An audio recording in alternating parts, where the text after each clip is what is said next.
Assalamualaikum warahmatullahi wabarakatuh. Perkenalkan, nama saya Liliana Putri. Di sini saya akan menjelaskan sedikit gizi pada balita.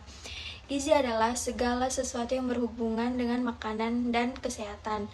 Sedangkan gizi anak balita adalah segala sesuatu yang berhubungan dengan makanan dan berpengaruh pada pertumbuhan dan perkembangan balita. Manfaat gizi untuk balita. Di usia balita, seorang anak membutuhkan berbagai nutrisi untuk membantu memaksimalkan perkembangan otak dan juga menjaga tubuhnya agar sehat dan kuat. Usia balita adalah usia kritis di mana seorang anak bertumbuh dengan pesat, baik secara fisik maupun mental. Di masa-masa inilah seorang anak sangat membutuhkan nutrisi yang dapat membantu pertumbuhan dan perkembangan tubuh dan otaknya. Gizi yang tepat dan lengkap akan memberikan dampak yang positif bagi tumbuh kembang otak dan juga fisik. Jadi gizi pada usia balita sangat bermanfaat bagi pertumbuhan otak dan tumbuh kembang balita. Baik, kemudian ada kebutuhan balita beserta contoh bahan makanannya.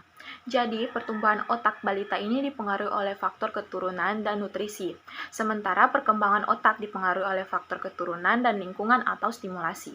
Jadi, agar otak anak ini tumbuh lebih optimal, kebutuhan tubuh anak akan nutrisi, khususnya nutrisi yang membantu meningkatkan pertumbuhan otak seperti DHA, AA, sphingomyelin, dan sialic acid harus dipenuhi terutama dalam masa balita.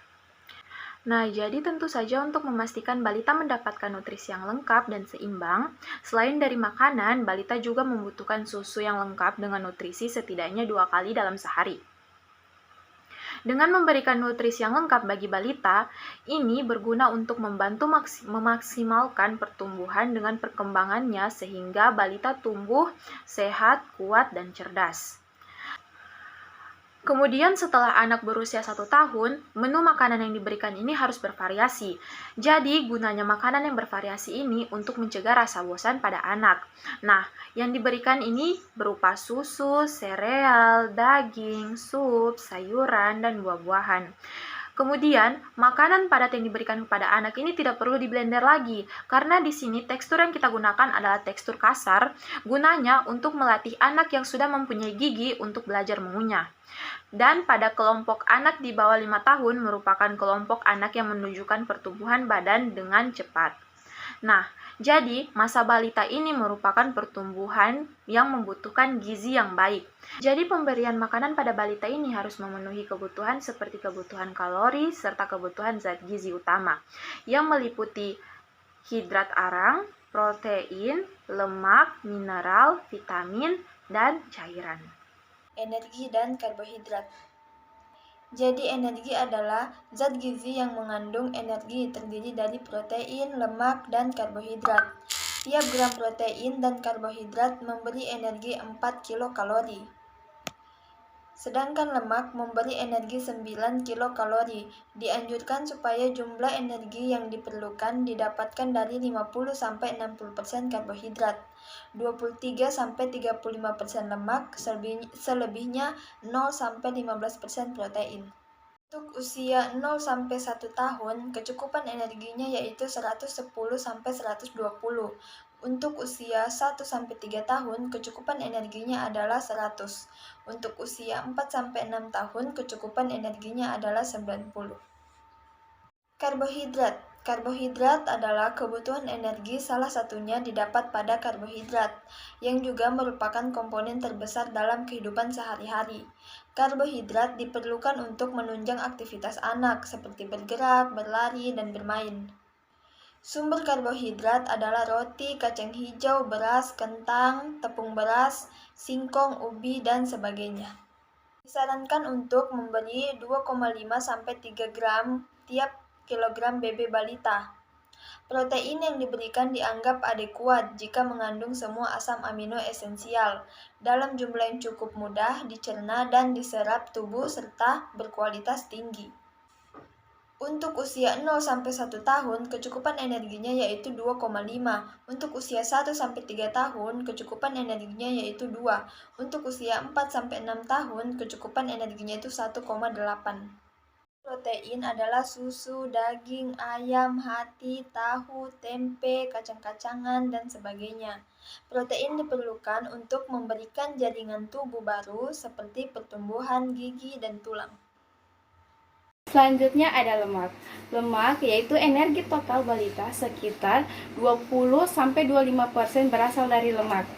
Fungsi lemak untuk balita adalah memenuhi kebutuhan energi atau kalori yang menjalankan proses pertumbuhan dan perkembangan serta berbagai proses metabolisme tubuh. Yang membentuk sel-sel otak sebanyak 70%. Bahan pembentukan otak adalah lemak. Bahan baku aneka hormon antara lain hormon seks dan hormon kortikosteroid yang bahan bakunya adalah kolesterol. Bahan baku membran atau selaput setiap sel tubuh, selubung semua jaringan saraf dan sel-sel saraf yang membantu penyerapan berbagai vitamin yang larut dalam lemak, yaitu vitamin A, vitamin D, vitamin E, dan vitamin K yang membantu merasa kenyang sehingga tidak makan terus. Sumber lemak terdapat pada minyak kelapa, kedelai, minyak kelapa sawit, dan juga kacang tanah. Kemudian juga ada mineral, yaitu kebutuhan zat besi dari 10-15 mg per hari. Jika terjadi defisiensi yang menyebabkan anemia dan rentan terhadap infeksi, sumber zat besi yaitu hati, daging, sayur hijau, telur, dan juga kacang-kacangan. Kalsium pada anak balita digunakan untuk pertumbuhan tulang dan gigi. Kebutuhan kalsium untuk anak dan balita adalah 500 mg per hari. Dan sumber kalsium yaitu susu, keju, kerang, teri, dan sayur hijau. Seng pada anak balita diperlukan untuk pertumbuhan. Apabila terjadi defisiensi yang menyebabkan anemia, luka sulit sembuh, kebutuhan seng juga dapat balita 10 mg per hari.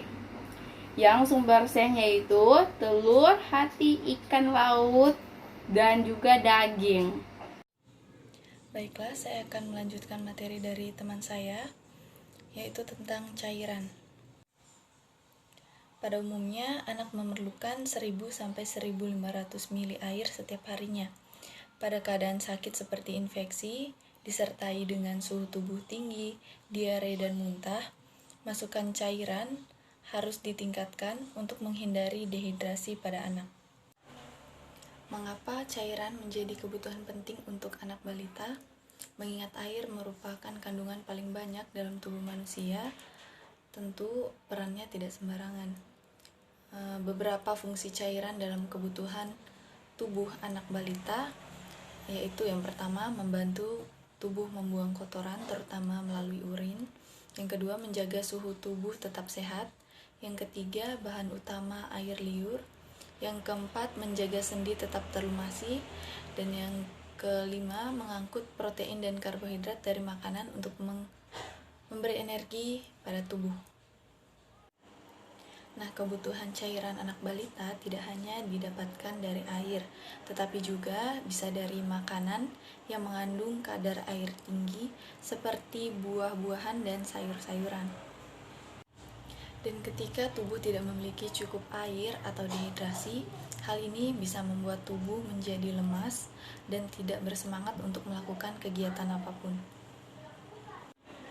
Dalam kasus paling parah, dehidrasi bisa membuat anak balita menjadi lebih mudah sakit.